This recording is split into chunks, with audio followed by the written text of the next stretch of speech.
Hey listeners, today's episode is with Dr. Suresh Muthukumaraswamy, who is a researcher in New Zealand.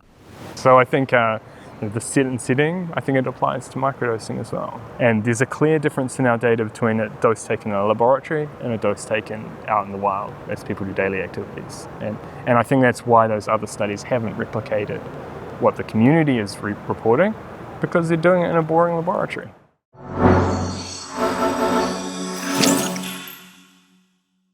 Hey listeners, I am so excited to have Suresh Muthukumaraswamy on the podcast today. Suresh has been researching LSD microdosing in New Zealand in a very novel way. Most of the clinical microdosing trials thus far have been done in a lab setting. And what Suresh did in New Zealand is he did clinical research, but in a naturalistic setting. And that's because he got approval from the New Zealand government to allow the patients in the study to take the LSD home with them, which is fascinating. And so I interviewed Suresh at the Wonderland Conference in Miami in early November 2022. We went deep into this LSD microdosing clinical trial, how it is set up, what they ended up finding as part of the results. And it really was a reaffirming conversation, because a lot of the early research that's come out on microdosing has not necessarily found statistically significant results. And so we've heard a lot around, oh, it's a placebo. And all of us who have properly done and calibrated microdosing know this is not placebo. So it was really amazing to go deeper into the science and research with Suresh. All right, that's it for now. Let's go ahead and dive into this episode with Dr. Suresh Muthukumaraswamy. I hope you enjoy our conversation. Hey everyone, welcome to a special edition of the Psychedelic podcast. Today we are at the Wonderland Conference, and today we have the honor of speaking with Suresh. Suresh, you're going to have to help me out with your last name. It is Muthukumaraswamy. Suresh. Paul. Great to meet you. Thank you for joining us. Suresh is from New Zealand, and the reason we brought him in today is to talk a little bit about the LSD microdosing trial that he is currently, or has already, we'll get into it, carried out in New Zealand. And before we get into that, Suresh, just would love to hear a little bit about what brought you to the conference today.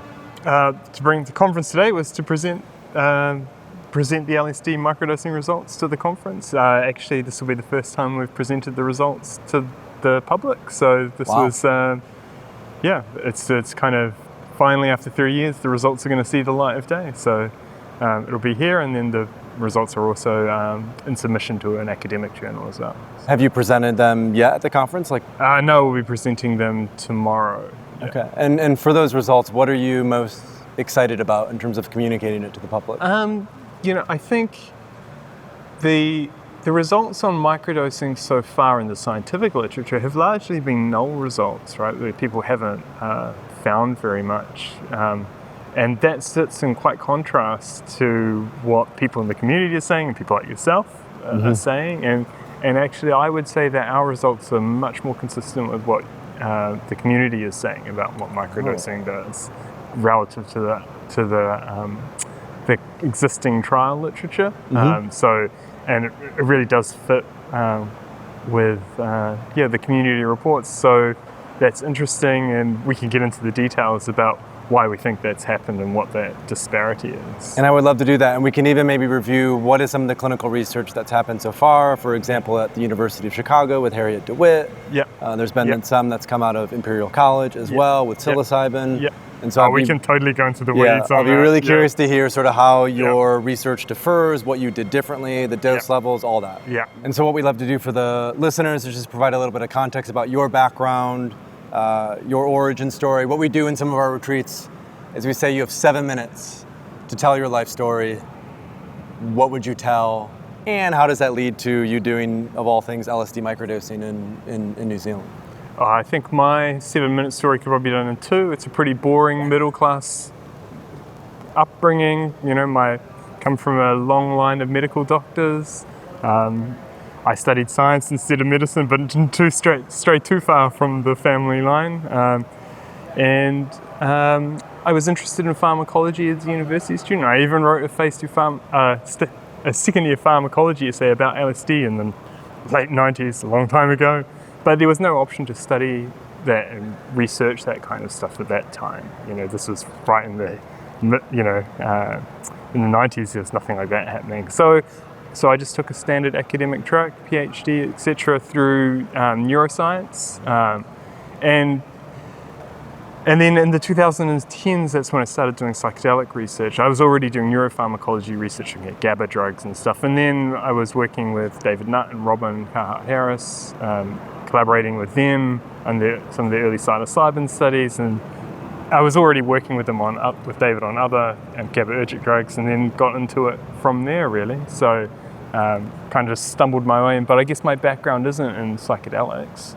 My background is in general neuropharmacology and neuroimaging and neuroscience. And now part of my research is doing psychedelic drugs, but I guess that gives me a kind of more traditional academic background than maybe other researchers do. And I never came into research thinking, I really want to study psychedelics. I was like, I just want to study the brain and see what makes things tick up there. And that's why I'm doing what I'm doing. And psychedelics is interesting because, in pharmacology, most of the drugs we study just make people sleepy, to be honest, or they stimulate them. But psychedelics make people think unusual thoughts, creative thoughts, etc., etc. But that has a neuropharmacological basis. So that's kind of interesting, trying to unpick what that basis is in terms of, as a reductionist, admittedly scientist. Would you consider yourself a reductionist? I consider myself an open-minded reductionist. Yeah. So. And that'll be helpful as well for fleshing out microdosing LSD, the clinical trials. Yeah. I know some of the work that you've done has also been on ketamine. Yeah. So I'd love, in terms of that path for you, you started in 2011?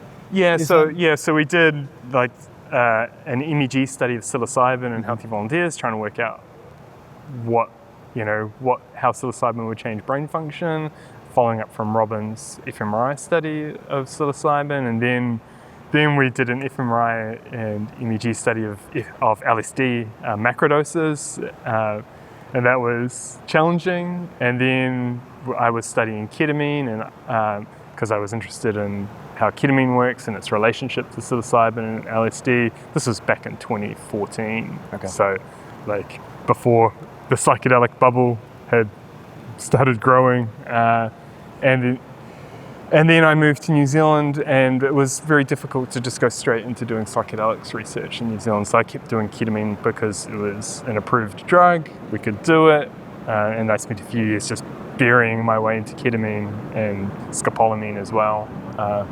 And then most recently switched to going back to doing LSD, and we're also doing some other bits and pieces as well. What's scopolamine? Scopolamine is an anticholinergic drug that at very high doses causes sort of deliria.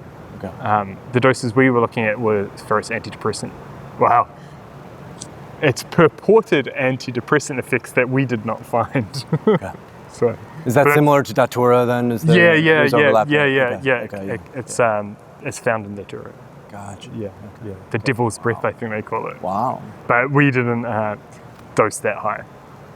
It's an interesting one that we didn't see those kind of effects that people report at the I've dose. never heard of a clinical trial with scopolamine before. Yeah, there's a handful of them out there. We were giving it intravenously through an infusion pump, and so it's a very controlled setting with anesthetists. Anesthetists use scopolamine for in surgery for its anticholinergic properties.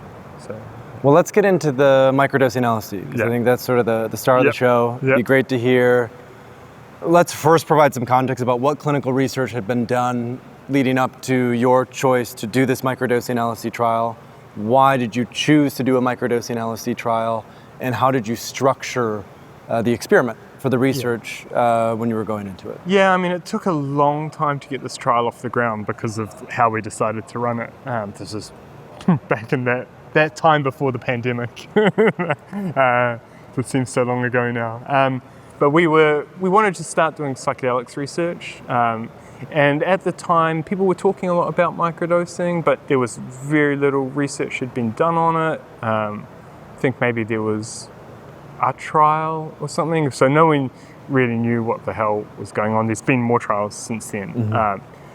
But one of the things that and one of the reasons it took so long to do, or at least to set up, was that the trials that had been conducted at the time had only been done in a laboratory.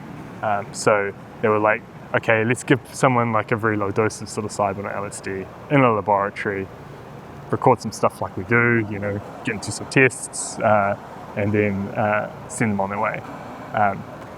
And to me, that didn't seem to have much ecological validity, right? Because the people that were being described in Fadiman's book and subsequent literature and stuff that it's been described in the third wave, for example, that's a very different scenario, right? People are taking LSD microdoses at home. And I think that that's a very different scenario because, many of the listeners, maybe yourself, may not have been into a clinical research laboratory before, but then these are boring places. And the environment matters, even at lower doses, right? The context, the set and setting. Yeah, well, things. So that's part of maybe what could be important, right? I think people that are doing intuitively know this, but as scientists, that's something we think, well, we have to test that, right? So these previous studies had only been stuck in the lab. We wanted to do it out in the wild, basically, and give people the microdoses to take home. But obviously, with drug laws, that creates some challenges, right? Because now you're taking a Schedule 1 substance, and you're essentially giving it for people to take home. And it took a long time to navigate through the complexities of how you deal with that legally from a regulatory perspective. But we got there. Wow. And we now have the agreements and the understandings in place with our regulators in New Zealand that we can now essentially prescribe people LSD or psilocybin. If we were to do a psilocybin microdosing trial, we can now prescribe it for people to take home. So we don't have to do it in some... and we could do that. New Zealand has a highly regulated regulatory system, so we don't have to go to Jamaica or something to do this. We can do it in a well-regulated medical system. And where we have full clinical trial facilities, but we can still do these studies where we prescribe people the LSD to take home, and then we can, and that was the basis of our experiment. So it took a while to undertake that, and then just as we were starting the experiment, the pandemic started.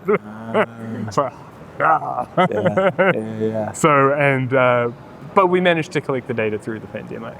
So the trial itself was 80 healthy volunteers, which is quite a lot. Half of them took placebo, half of them took the LSD microdoses, and it was a 6-week microdosing course. Pretty similar to maybe what you do, you get clients to do, right? They take a dose every third day for 6 weeks. They come in for a screening session, so we make sure that for this trial, where we do other trials on clinical populations are going to come up. We'll talk about that later. But what they did was they do a screening session, come in, we do a whole bunch of baseline brain recordings, all that kind of stuff, and they come in for their first dose. Their first dose we give in the lab, and we record. Was that part of the agreement then between you and the regulators? Yeah, it was part of that, but also we wanted to do that because we wanted to take their blood. Okay. and do all the crazy testing that we do, and also just check that people were okay. Because one of the things was that we didn't want to, and this will be where we took our other literature, we didn't want to get a population of people that had already microdosed. Okay. None of our participants had ever microdosed before. Wow. And indeed, 30% of our participants had never even taken a psychedelic before. Wow. The median psychedelic use of our population was 2. Okay. So some had basically taken a couple of LSD trips 20 years ago. And none of them were the age range was 25 up. So there were no undergraduates, which is unusual for a university study. So it was a very different population, very naive population that we studied.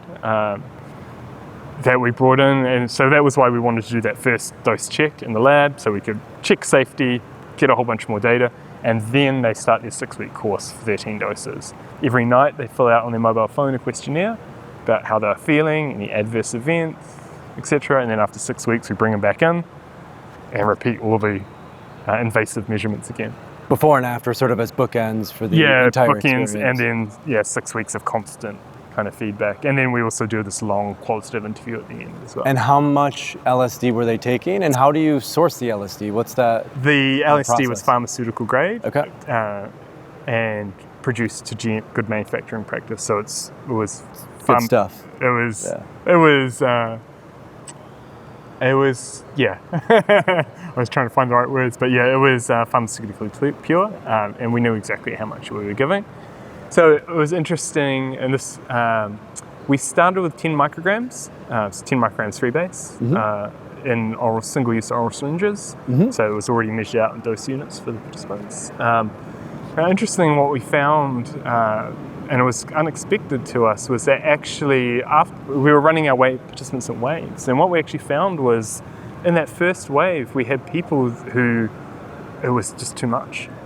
There was just like 10 micrograms was like they lost daily functioning. Really? It was just too strong. At 10 micrograms? 10 micrograms, it was too strong. Interesting. Like, because these were naive participants, right? Right. And it's also pharmaceutical grade, so a lot of times what we think might be 15 micrograms in the black market could actually be, we don't know oftentimes, right? Yeah. You don't know, but at least in New Zealand, we're talking about this follow-up project we're going to do on this, actually trying to get people samples. But we'll talk about that later. But yeah, so we know exactly what we're giving, and 10 micrograms was too strong. This is only for about like 10 to 20% of the participants. It was too much. And so what we actually we amended our protocol halfway after observing this and said, okay, if a person has this overstimulating experience, because we don't want to disrupt people's daily function. Right? Sure. Yeah, that's the point of a microdose. Yeah. So then what we did was we implemented a titration procedure where if it's too high, we drop them down to 5, and then we build them back up again. And we still had to withdraw 4 participants out of 40 from the trial because they developed this anxiety about taking it. So that was interesting. That we just brought up a lot of.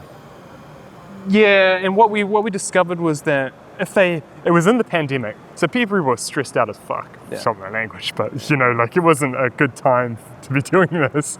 So people had extra life stress, and then you put the microdoses on top of that, and that seemed to cause some kind of interaction between their ongoing life stress.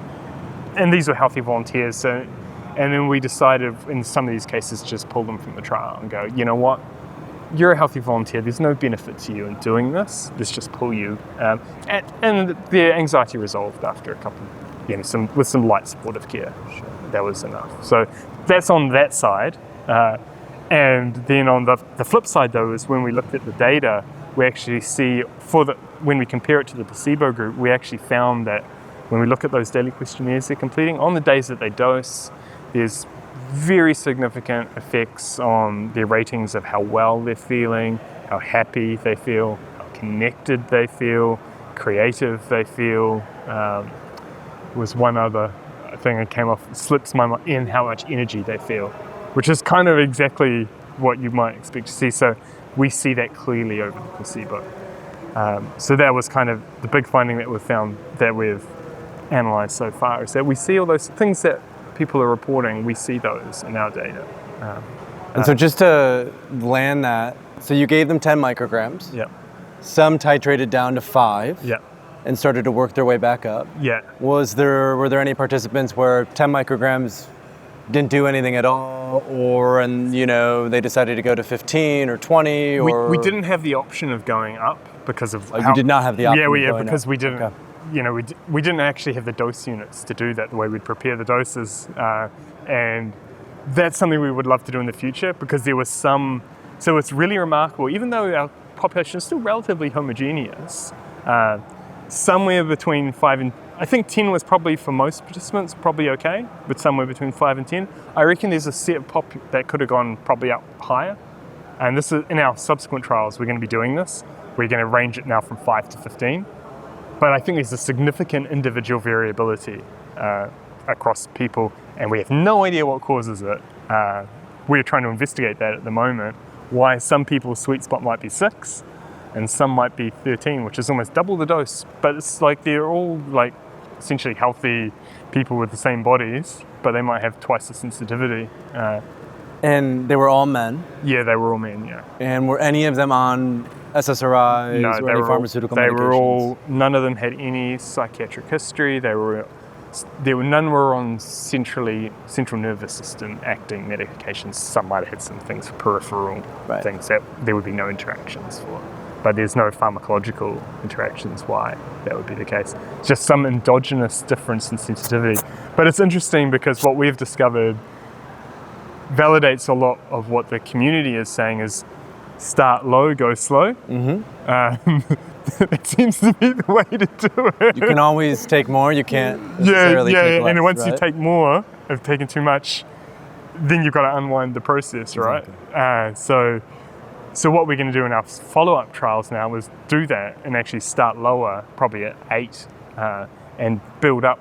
And then if some 8's too much, we drop down and we'll actually titrate, much like people do and think.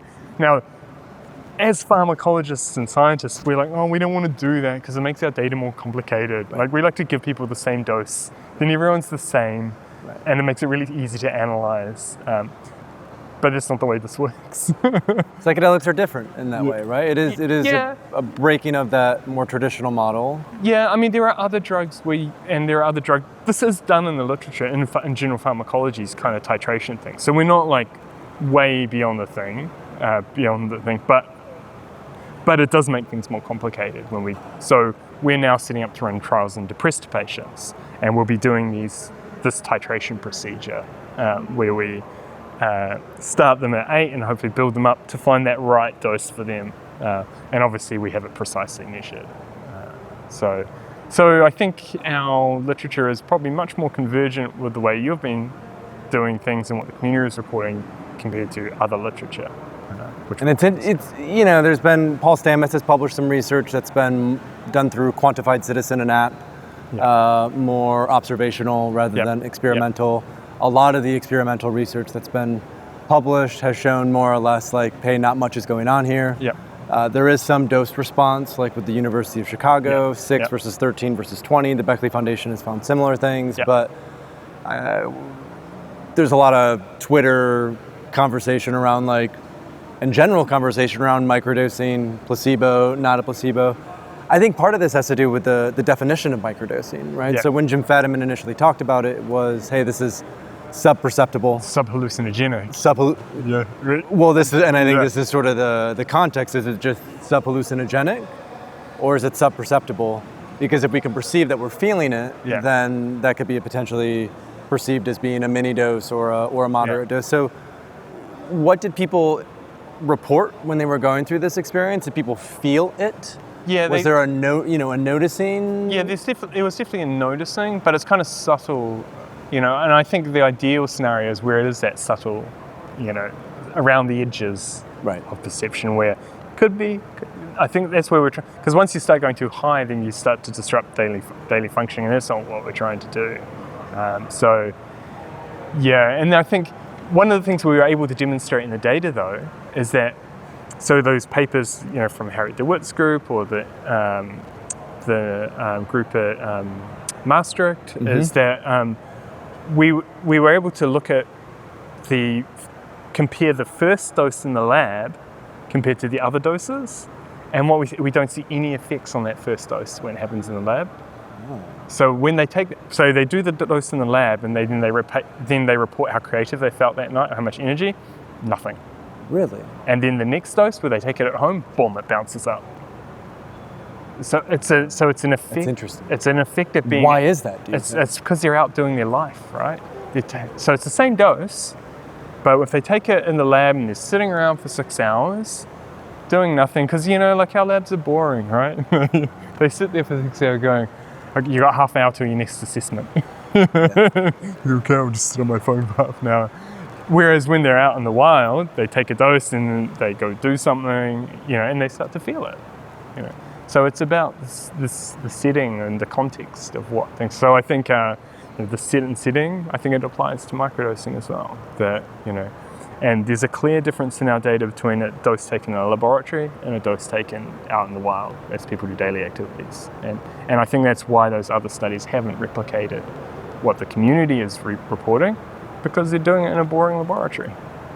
And that's the set and setting, that's the environment. It's very sterilized, it's very linear, it's very kind of uninspiring and boring. Yeah. People need to be doing what they out in life, moving, hiking. And that's and we have a lot of interviews of the participants reporting doing all that kind of stuff.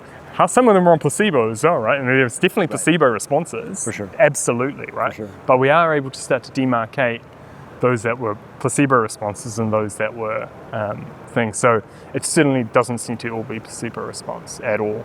So our data are not telling us that at all. There's definitely placebo responses to some things, but not to all of it by any stretch. And we're using that now as our guide for what we do when we want to do depressed patients. That's what I was going to ask you next. Like now that you have this sort of baseline, healthy 40 and 40, what comes after this trial? How would you change it? How would you shift it? So we're going to start running. Our first depression trial will be just an open label trial to try to like get it right. But there's a few, we've learnt things and we're also borrowing from the community, and the ideas from the community is firstly, dose titration is really important. Right? We've got to be careful about going too high too quickly. Right. So dose titration will definitely doing. Flexibility about dosing, that every third day thing sounds nice in theory, but actually for most people it doesn't work. If they're working or whatever, if they've got a 5 to 2 type job, then we need to provide them more flexibility than that. Like, because when we say every third day, we mean every third day, like a metronome. You got to keep the variables consistent. We mean like every third day, tick tock, tick tock, and there's no variation allowed. Right. But we need to allow that variation so that people can like fit it in with their lives, right? So we're building in that flexibility, and then we're also now thinking about things like intention. And a tincture? Intention. The intention people have when they microdose. And so we're actually writing an app that will go along with the microdosing. That will basically, so it won't just be people LSD microdosing and we're running that as our trial. There'll be intention setting and journaling and all sorts of stuff that goes along. So it's a kind of therapeutic package, much like what is done out in the community. So we'll be testing that therapeutic package versus active placebo eventually. And one thing that I often talk about publicly as it relates to microdosing is so much of the clinical trials with psychedelic-assisted psychotherapy, so whether it's MDMA or psilocybin, the high doses, they come with prep. Yeah. They come with therapy between. Yeah. They come with integration. They've even shown in research that some of the efficacy is because of the quality of the care. Yeah. And the talk therapy. Yeah, it's not all the psychedelic necessarily. Yeah. And so one thing I've often communicated is like microdosing by yourself, it's a great first step. But like anything, having a therapist, having a coach, having someone who is actually there to help you cultivate that intention, to help you navigate some of the uncertainty, to help you dial in that dose level. I think that's something that it's really missing from some of the clinical research. And in conversations that we've had with various different parties, we've really asked, how even with Third Wave, we're training a lot of coaches now. How could we support for free with, you're setting up a clinical trial, could they just get connected or paired with a coach that can help them set their intention or could help them integrate after? Because I think then we'll see even another boost in efficacy, even beyond just an app that you journal in necessarily, right? Yeah, I mean, it'll have a few more features in that, but it's but it's also part of we work with a pharmaceutical company, so it's also part of product development for them as well. So talk a little bit about that, the pharmaceutical company, the reason for, is it a for-profit, is it a non-profit? So what's the deal there in terms of? We're working with a company called Mind Biotherapeutics and we have a kind of licensing agreement in place with them. So we're heading down a commercial development route for it. In terms of, so they're interested, and we're interested as well, because one of the things we're interested, so there's also the pharmaceutical manufacturing point of view, so you want to have good, like, really controlled dosing, where, like, the stuff that you're poor, that people out in the community have of sourcing issues and purity and all that stuff, so that will be resolved from the pharmaceutical product. And then a standardized app that people can use. And that's essentially like a product that could go to a regulator, that kind of app and thing. Sort of cuts out the person, but we actually have another study where we have psychotherapists. So we have one study that's going to be app-based, And we have actually an end-of-life microdosing study that's going to kick off next year. And in that, there's something called meaning-centered psychotherapy, which is used and it's been well validated in end-of-life care as a way to relieve existential distress. And so what we're going to do is a trial of meaning-centered therapy with and without LSD microdosing, with the idea that the LSD microdose might boost that ability, that therapeutic relationship, and between the person.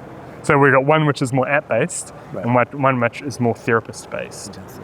So that'll be interesting to kind of dig in there. When you say meaning-centered, with like existential sort of like... Yeah, existential questions with someone, this isn't my area, that we have psychologists that are working on this. But just the researcher. Well, I'm this sort of scientist, but we have psychologists that are working and have all that training to deliver that meaning-centered therapy. So it's really interesting. So we're taking both angles from it. So one is the more human-centered approach and one is a more app-based approach. In terms of like deployability, right? There's an advantage to an app and a medicine, really cheap, right? If you want to be able to hit a large population for very low cost, in terms of healthcare provision, that has advantages. But then also maybe the human element is important. So the polarity that I often set up with that is like a shaman versus a playlist. Right? So a shaman is not scalable necessarily, but there's going to be more personalization, potentially higher quality, potentially greater efficacy. Whereas a playlist, it's X, Y, and Z. There are some interesting companies like Wave Paths. Mendel was at Imperial as well. It's trying to personalize that, but I think that is somewhat, what are the trade-offs of an app versus person-centered care? When is each appropriate? Because it's not either or. We could do both. Right? But as a scientist, I feel I have to test both, and we have to get data on both, and that's what we do, right? And we're in an interesting position because we're a university. We work with Mind Biotherapeutics from a funding and commercialization point of view, and we also get funding from the government for our trials as well. Okay. So we received quite a lot of money from funding the trials from the New Zealand government, from our Health Research Council. So we're kind of a triumvirate relationship. But our ambition, we're testing to see if these interventions can work from a formalized regulatory point of view. And we'll see what comes in the next few years. I just follow the data. So it's kind of interesting. So the follow-up question that I would have to that is New Zealand, about 5 million people live there. We were just joking that there's probably 10 sheep to every person. I think it's more like 5, but it's like whatever. 4 to 5, but it's there's not a ton of people that live in New Zealand necessarily. And yet there's 350 million people that live in the United States. There's 500 million people that live in Western Europe. Let's say you bring this through the various trials that you need to bring it through in New Zealand. Can that then be regulated and sold in the United States and in Europe and in some other markets, or is it only that data usable for New Zealand? That's a question for Mind Biotherapeutics to cross when they get there, about when they start opening up their FDA filings for this product. What we can certainly do all the studies in New Zealand. At some point, they'll have, when they want to cross markets, they'll have to open up separate filing submissions. But for now, just getting the data and working out how to do it, because we are now getting increasingly confident that we know how to run these trials. So that when they do, if they're successful and then they do decide to go down those routes, that there's going to be a high probability of success. New Zealand has a relatively we are a small country, but we're relatively flexible and we can work relatively quickly without this kind of giant regulatory system to face. So just being able to work quickly and flexibly will have advantages. And there's no reason why it won't work. If we can make it work in New Zealand, and it does work, then it should work anywhere else, and they just have to go through those processes. Right, which just might take longer. $100 million and all the FDA approval. And hopefully that happens at a point then where MDMA is already rescheduled, where they're considering psilocybin. There's a lot that we're moving through, particularly in the United States, around rescheduling, descheduling, making this cheaper to do. But I also imagine that the FDA might have different regulatory structures than New Zealand. Like, would it be possible in the United States to set up an experiment where people can take home acid with them? Probably not. Not at this point, right? Not at this point. Not at this point. That's why it's good to do these experiments in New Zealand. Because you can show it's safe. You can show, nothing bad is going to happen. You can show there's still so much stigma too. With LSD, particularly in the States, that doesn't help. I mean, it's very strange, right? I don't really understand it as a scientific person. I don't understand why psilocybin, everyone's like, psilocybin, good, that's okay, but acid is still kind of like frowned upon. I don't understand. I think it's probably that the interface with natural health products is probably where it's come from. Right. But the pharmacology, in terms of what they do to receptors, I mean, it doesn't make any sense that one is still held with much more stigma, and because you have all these things like in Colorado, right, these decriminalization things, but they only apply to psilocybin. It's like, well, why doesn't it apply to other 2A, synthetic 2A drugs? I don't know. One, that could be because LSD is so much more potent, right? And I think there's like a trauma from the 60s around people doing a cultural thumbprints. Trauma, right? There's a cultural trauma. A cultural trauma. For sure. Yeah, that's probably true. Yeah. Logically, rationally, I agree. All of these medicines should be decriminalized. There should be no war on drugs. This should be accessible and available, right? It's. Yeah, I mean, for me, actually, I really like LSD because actually, as a scientist,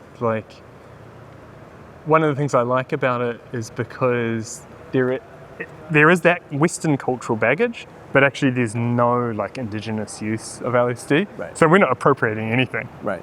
We don't have to worry about that. We're not trying to appropriate DMT from some other culture and then having to deal with all that. The considerations of that entails. Yeah, and I think that's really important to have to deal with. But with LSD, that doesn't exist, right? We're not appropriating this drug from any indigenous cultures. It's fair game for us to just use, within an appropriate context, but we don't have to worry about that. Whereas with DMT or even in psilocybin, you have to start thinking about that, right? Cultural reciprocity. Exactly, and, what is ethical with this? And for DMT in particular, that's, so that, for me, that creates quite a degree of simplicity, right? An ethical simplicity for me that I quite like. And it's quite liberating to some extent. LSD is it's a crystal, it's beautiful, it's loving. One cool thread here, which I'll weave back into one of our final questions, is LSD is made from ergot. Yeah. Right? Ergot was also part of this kykeon that the ancient Greeks drank, right? So there is this also cool lineage from what was the first psychedelic that really, Western civ, Western culture utilized? Well, probably kykeon, this thing that came from ergot. What is the psychedelic that has brought us back into relationship with these plant medicines from a Western purview? Well, LSD. So there's also that cool tie together. And so the only reciprocity is maybe to our ancestors of Western philosophy, of Western civ, of those who were thousands and thousands of years ago, but it's not anyone living today. Yeah, I mean, it's interesting, right? The psychedelic renaissance has been built off psilocybin, right? The only reason that psilocybin was chosen was because if, Hopkins or London had just tried to study LSD, they would have been just turfed away by the regulators, right? Exactly. Because no one knew what the fuck psilocybin, can I swear? I'm sure. No one knew what the hell psilocybin was, right? So they were like, sure, you can do that. It wasn't that easy, but relatively speaking. So it's nothing to do with scientific merit or anything. It's just that was expedient. Yeah. And also less expensive. Yeah, less expensive. Psilocybin is 6 hours, LSD is 12 hours. Yeah, absolutely. Yeah, right, true, to hold space for a therapist for 12 hours. It's a long time. I know, it's a long time when you have 12-hour sessions. It's it's a staff, it's a human resources management issue to deal with. Long experience. Long day, yeah. For sure. Yeah. All right, one of the final questions before we wrap is, talking about lineage, talking about ancestry. In New Zealand, the Māori are the indigenous people who are from New Zealand. And we talked briefly about this before we went on air, and you're like, I'll save it for when we go into the podcast. Do the Māori have any sort of practice with plant medicines, with psychoactives? Is there any sort of research or ethnobotany or archaeology that has discovered that? what's going on there historically? Yeah, so it's interesting because actually I think Māori are the only indigenous population where we are not aware of any indigenous use of any psychotropic substance. Wow. Which is very unusual. Now, what's even stranger though is that New Zealand actually has indigenous mushroom species, indigenous psilocybin mushroom species, right? So we have some that are endemic, that are not found anywhere else, and some that around. But it's interesting that Māori don't even have a word for these different mushrooms. And now this is insane, right? Because they knew their land, and they knew all the species on their whenua on their land, right? And had words for everything. But what? There's these species that exist, and they didn't know that they would trip off these things? Doesn't make sense, right? Because what happened during colonization was in 1906, there was something called the Tauhanga Suppression Act. Tauhanga were the indigenous healers, and so there's one theory is that maybe Māori just didn't know about it, but maybe it was actually just completely suppressed out by the Pākehā colonizers when they came out, and actually it just completely killed that element of knowledge. And we've been asking around, and some of my colleagues have been asking around trying to find that knowledge, but we haven't found anyone who knows it or is willing to share it, because it's how that kind of knowledge around plant medicine is held really tightly by those. It's like magic, basically. Yeah. It's spiritually really sensitive. So alchemy, very sensitive. But also, because they are an indigenous species of New Zealand, the psilocybin mushroom, Māori have indigenous rights to that under our Treaty of Waitangi. The Crown has granted anything that is indigenous to New Zealand, Māori have rights to that because it's in law, right? Because we have a treaty that was signed. And so even though they might not have used it in the past, they still have prospective rights over that. So they have the right to theoretically work with these mushrooms, and the Crown shouldn't be able to stop them from doing it because it's their taonga, their treasure, because it's growing on their land. Right? And so there will be legal disputes to be had in the future about the status of these mushrooms, because they are owned essentially by the Māori population because it's their land and we're just guests on it. So as a final question for that, what is the environment around psychedelics, around psychoactive substances, around, in New Zealand? Is it, like for example, in the Netherlands, it's legal. You can go into any store and buy truffles, but only maybe 4 to 5% of people actually use it. Is there a lot of stigma still around these things? Is there more education and understanding how to? It's similar to most European countries or America. You gave us the drug war. We're eternally grateful for it. So we've suffered under it for as much. So we still have that kind of stigma, but it's slowly, I would say, disappearing. But I mean, we had a referendum on cannabis a couple of years ago and it didn't get passed. Wow. So we do have a lot of work to do in terms of education. But one of the things is there's across the political spectrum and across the entire country, we know that we have mental health problems, and whatever solutions are needed, there will probably be hopefully some consensus in the future. So if psychedelics were to play a role in that, I think that would be seen as being, there would be probably agreement on that if the evidence was there. But yes, it's still going to be a long path for us. So I think we're good for running trials, but in terms of wider cultural acceptance, that will take more time. Gotcha. Yeah. So yeah, time will tell. Interesting. It'll be an interesting couple of decades. Absolutely. Yeah. So I'm really grateful that you joined us.